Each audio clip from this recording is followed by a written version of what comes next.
It is finally time to talk about minimaps and why I don't always like them, even though I use a GPS to travel 10 minutes away from my own home and have the navigational skills of a deaf bat. This is Game, Develop, Repeat. I'm your host, Chris, and thank you once again for joining me.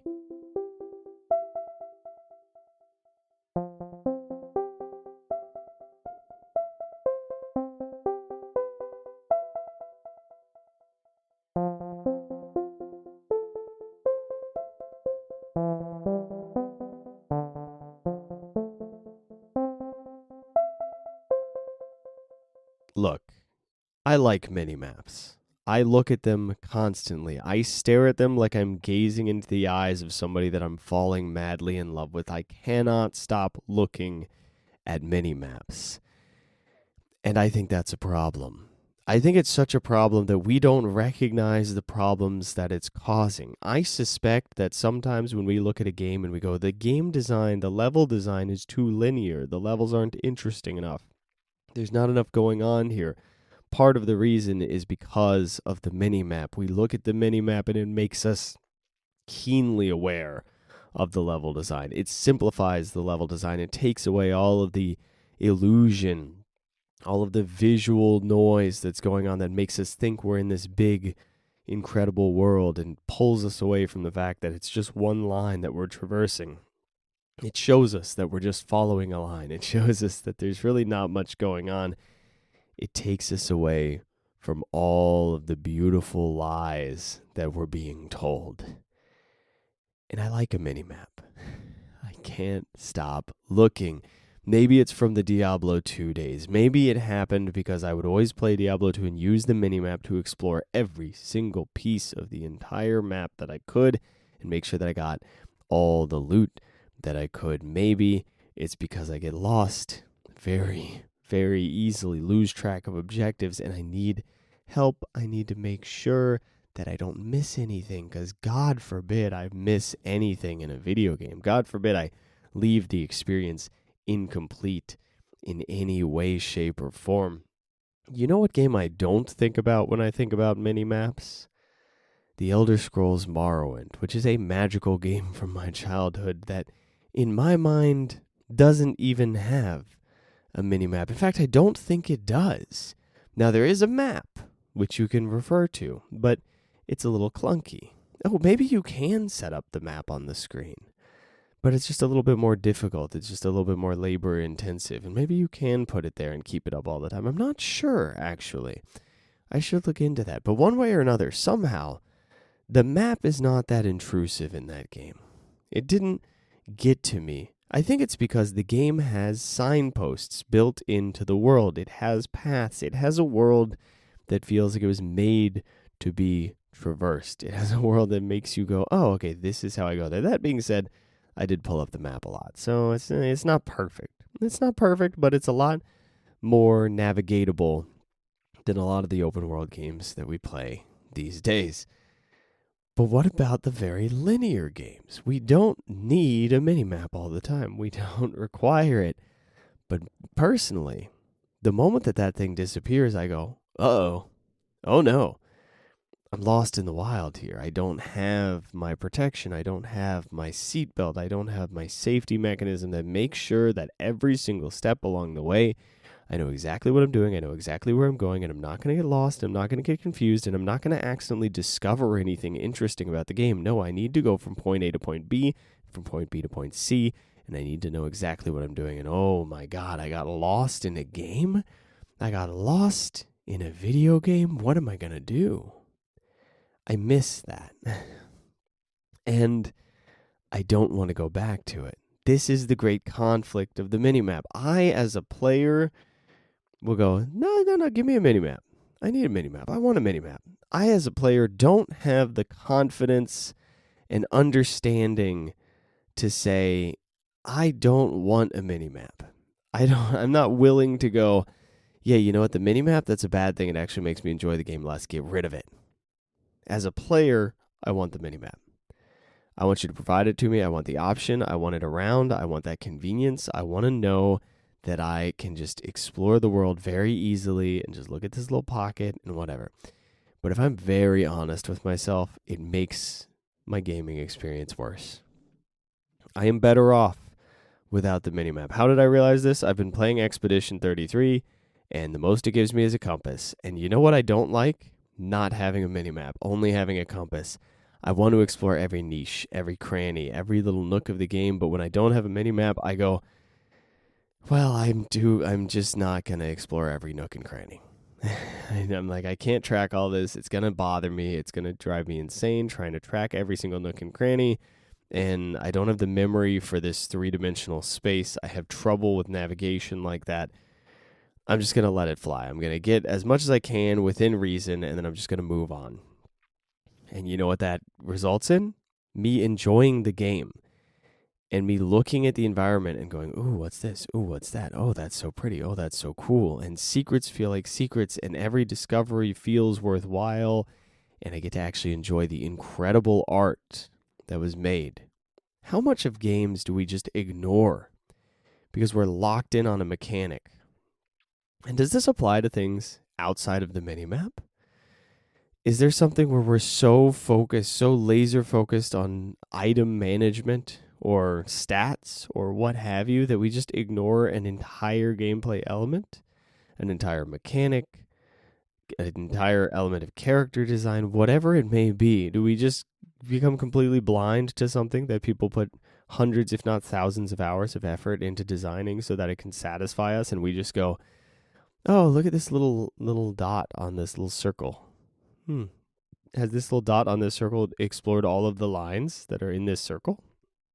Maybe, maybe not. There are games with minimalistic graphics that explore, the limits of that minimap aesthetic. Whether they're doing it intentionally or not, there are games that are very simplified that explore what you can do without doing all of these fancy graphics.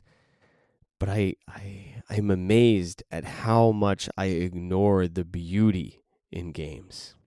There are very few games that have pulled me into the beautiful world that they have created.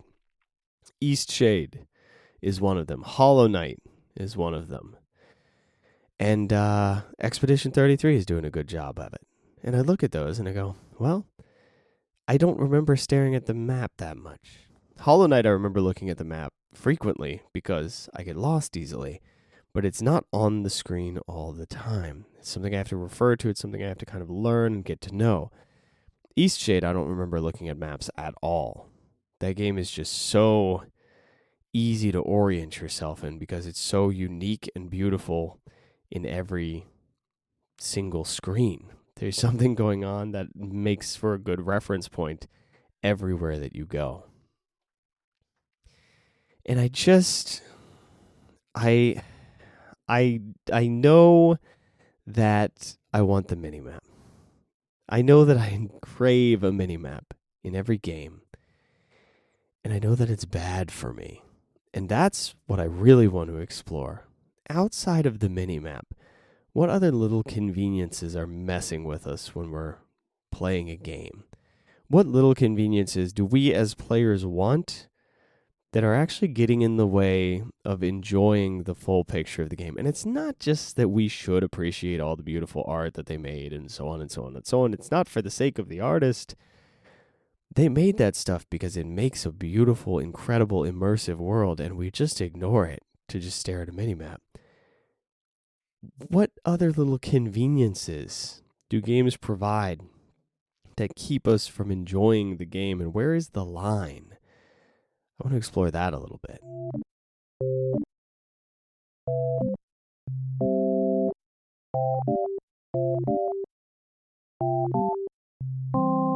Sometimes these conveniences that games provide us, things that make the gameplay smoother, things that make it easier to remember quests once we leave and come back and leave and come back, things that help us navigate the world, sometimes they're incredible and sometimes they get in the way.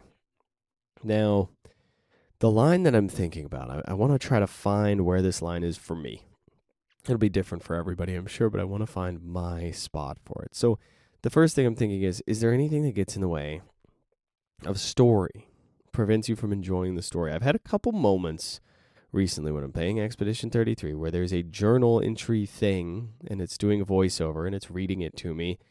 and it has the text in front of me too. And I kind of read the text ahead of the voice acting, and I go, wait, but this voice acting is really good. Maybe I should just listen to the voice acting. And then at that point, I'm already screwed because I'm thinking about whether or not I should be listening to the voice acting while I'm reading the text, and I'm just not getting immersed in the story. There's too much going on in my head. I'm losing track of the whole thing. So then that makes me think, is having the text up in full at the same time as the voice acting an issue? Should I only have the text? Should I only have the voice acting? Should the text scroll as the voice acting is going? What is going on here? Because having the full text while the voice is being read seems like some kind of a problem, but I'm not sure what exactly the problem is, and it's such a small detail that it probably doesn't matter. But these are the things that I think about. These are the things that get lodged in my head and make me go, is that right or is that not? Is there something in here that I can do that makes it more convenient but without spoiling all the fun? Because the skip button for the voice acting exists, and what I end up wanting to do is I want to turn off the voice acting and just read the text because I'm getting ahead of the text, but then I go, the voice acting is really good. Is there a compromise? I feel like the solution is to scroll the text as the voice acting is read, but then, boy, what an annoying thing to have to design. Jesus. But at the same time, it's like, maybe we just get rid of the text, but then that's an accessibility issue, right? So, like, where are we going with this? And is this even a problem worth thinking about? Here's another one for you. This is a very heavy-handed thing. Just force the full dialogue. Just force it to. You can't do anything until the dialogue is done playing. You have to listen to the entire thing. Obviously, that's a bad solution. Maybe that's not obvious to everybody, because some games I've played go, you're watching the entire cinematic every time, no matter what. I'm looking at you, Final Fantasy X. What were you thinking? Jesus Christ. Unskippable cutscenes? Really? But then I think about it and I go, wait, but unskippable cutscenes, you're removing the player's ability to just skip through this thing, and maybe some players are very impatient and they're going to skip to their own detriment. Who knows better, you or the player, right? Like, hey, that's a dangerous line to walk. But sometimes the designer knows better. Isn't that a scary thing? Sometimes the designer knows better how their game should be experienced. I think that's true. I think that's the case. But that's a scary line to walk, because you can just force the player to do something that they don't want to do. You can force them to experience the game in a way that they don't enjoy. And oh my God, part of the whole reason we like games is because they're interactive, is because you have choices, because you have agencies. But as a designer, you get to decide how much agency the player has, and that is an enormous responsibility. Because you can say you have to watch this full cutscene. You can say you have to listen to this entire song, this entire speech. You have to read the text. You have to listen to the text. You have to do both at the same time. This is how much text I provide for you at any given time. Are you going to get distracted by the massive amount of text on the screen while the dialogue is just slowly reading itself? Like, there's something... Okay, this is a little bit of a tangent, but I don't like having subtitles on sometimes when I'm watching a show, because it can introduce what I'm going to call micro spoilers. I was watching a show today, and I read the subtitles too quickly before they finished saying what they said, and then I knew that what they said was going to get interrupted because there was a little dash at the end of what they were saying, and I was like, oh, there's going to be an interruption.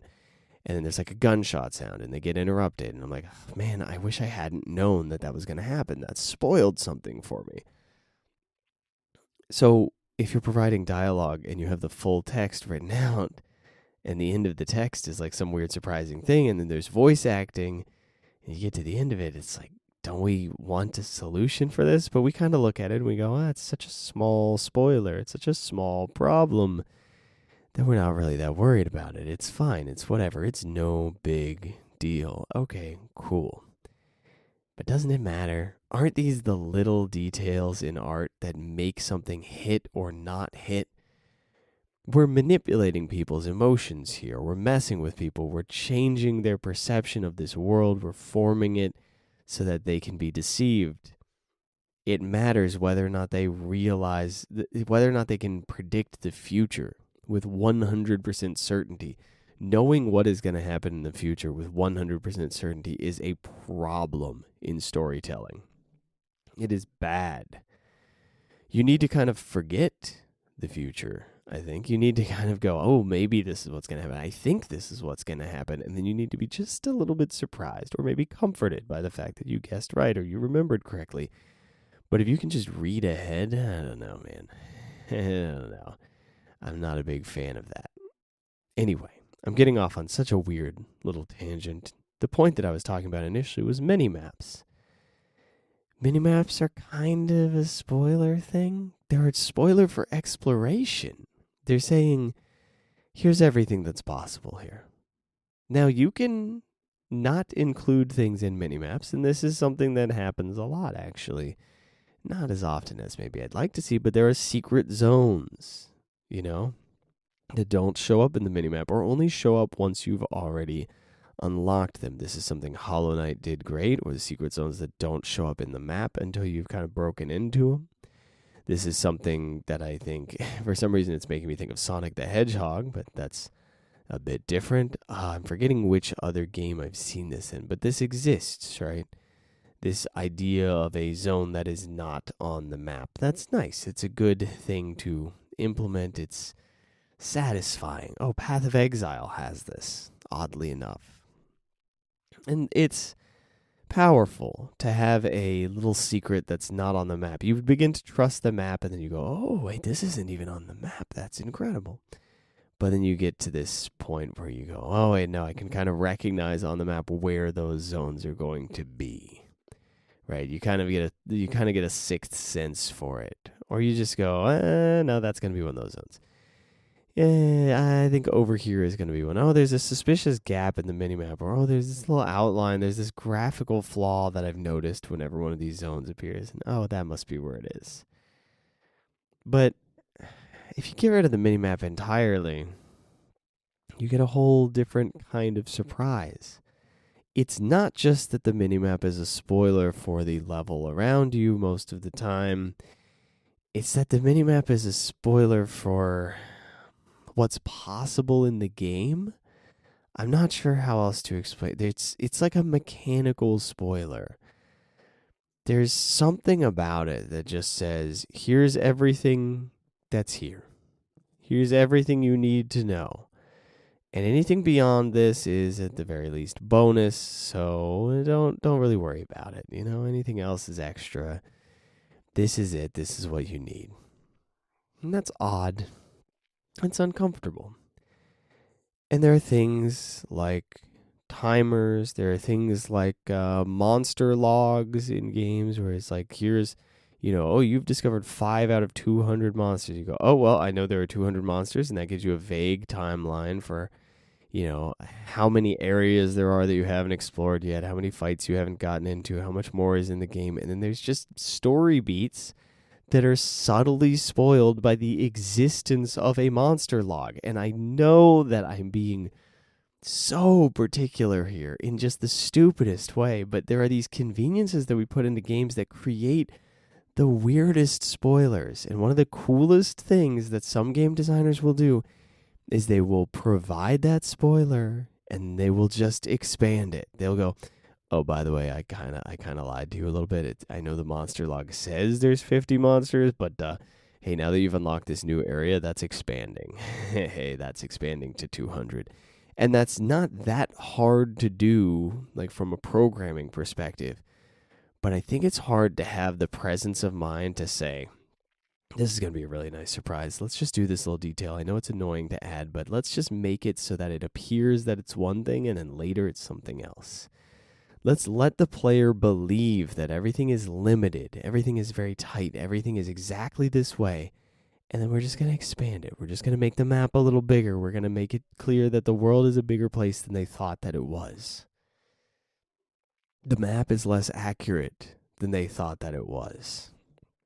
Everything is different than they thought. A true sense of discovery. Now, personally, I'm so conflicted. I don't necessarily like the feeling of being lost, of not knowing. And I don't really like the feeling of knowing everything. And this middle ground of, yeah, no, you know everything. Oh, just kidding. You were wrong about everything. That's pretty nice. That's pretty powerful. But there are these conveniences that we introduce because we want to feel like we're on stable ground. We want a quest log. We want to know exactly where to go. We want a quest line that says this is where you go. It's convenient, blah, blah, blah. Pound through the game, problem solved. But we don't really want that, right? It's so nice when the designer lies to us, when they give us a pleasant little surprise, when they're like, oh, it's your birthday and I pretended to forget, but here's your little surprise party. You know, when there's just something nice just around the corner that you didn't see coming. I always enjoy that. But at the same time, I like the stability. I like the clarity of just having that mini map. Having that quest log, having that completionist number, that thing where it goes, you have spoken to 27 out of 32 characters in this town. Speak to the remaining 5 characters, and you'll unlock this thing. But I just, I don't think that it's good. I think that we fool ourselves. I think we chase the completion thing, and it's great, right? And we go, yay, I got the, we just have that urge to complete everything, to master everything, blah, blah, blah, blah, blah. And it's too scary to go into a game that doesn't have a mini-map. And it's too scary to go into a game that doesn't have a quest log. And we look at it and we go, oh, this is so hardcore. I don't want to deal with this. But it's so much more enjoyable to have that little inconvenience. I'm beginning to think that we need more inconveniences in game design. And I'm not sure if that's actually the solution or if that's just me being a weird, grumpy old man. I think that there are challenges that are not just strictly a design skill challenge, but things that are a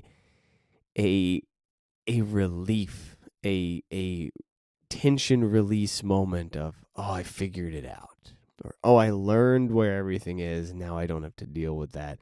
There's a level of satisfaction that is not just gameplay mechanics, but is intrinsic. It is part of you mastering something about the game that just lets you navigate the world more easily in a way where you're not just navigating a minimap, you're navigating the world, because it's very different learning points on a map that you can relate to and connect to and going, oh, this is where I am, and getting to know that world versus looking at the minimap all the time and just knowing based on that, right? Like, you can get to know where the trees are, you can get to know how the sun falls on this particular landmark, or you can go, oh, it's north of that blob in the minimap, right? It's a very different feeling. And there's just so many different versions of that outside of the minimap thing. The quest log, I referred to it a little bit. The difference between remembering what somebody told you need to do and knowing that you're on a mission to help Johnny get his cat out of the tree, not to give you the worst quest example in the world, versus a point in a book that says get cat out of tree. Like, you got to remember Johnny. You got to remember where he is. You got to remember why you're talking to him and go, oh, what did that guy want? And there's a huge difference between a little ding that says get Johnny's cat out of tree, right? And it tells you exactly what it is, and having a conversation with a character that's like, oh man, I lost my cat, and I think it went up this tree, but it doesn't explicitly give you the quest, and then later you see a cat in a tree, and I wonder if that's Johnny's cat. Have you ever had that moment in a game where you go, I want to help this person with this thing, and then you go and you try to help with it, and you can't, like, there's not a way to do it, and you're like, why did they say something about that if I can't do it? That guy said that he lost his keys, but now I'm looking around for keys, and like I have some keys that I haven't used, but it's not relevant to that. You know what I'm talking about? I think we've all had this experience. Maybe not, but there's moments where you're like, doesn't this seem like it's supposed to be an Easter egg? Or it's supposed to be a quest, and there's just no quest for it, and then it's not an Easter egg, and you're like, what's going on here? I feel like that's how quests should be sometimes. But boy, it's hard to design that, because then you run into the problem where there are things that sound like quests that aren't quests. And these days it's very clarifying. Oh, it's not in the quest log. It's not a quest, I guess. But sometimes if you don't have a quest log at all, you can get caught up in something that isn't a quest, and you think it's a quest, and it becomes a whole nightmare, and you just keep chasing it, and you go, oh, this quest is impossible. It turns out the game designer never put a quest there. You're just reading into small talk. Whoops. But man, it's so much more satisfying when you're really connecting to the characters and not having just a list of goals and potential rewards.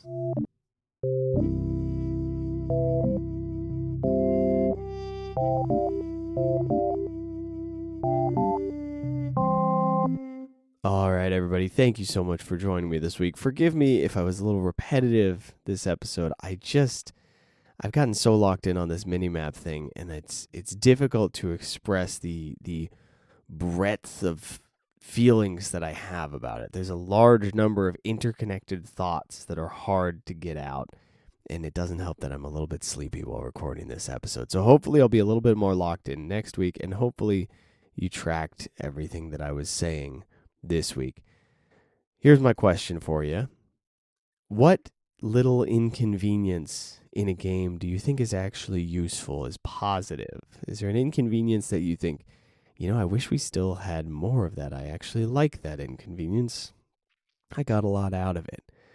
Obviously, for me, it's the minimap. It's a little bit the quest log. Not so much the quest log. I mean, like Baldur's Gate, that game needed a quest log. It also depends on the number of quests or the size of the world, right? It depends on a lot of factors of the game. But what is that for you? What little inconvenience do you sort of like? Do you want to incorporate into your game design?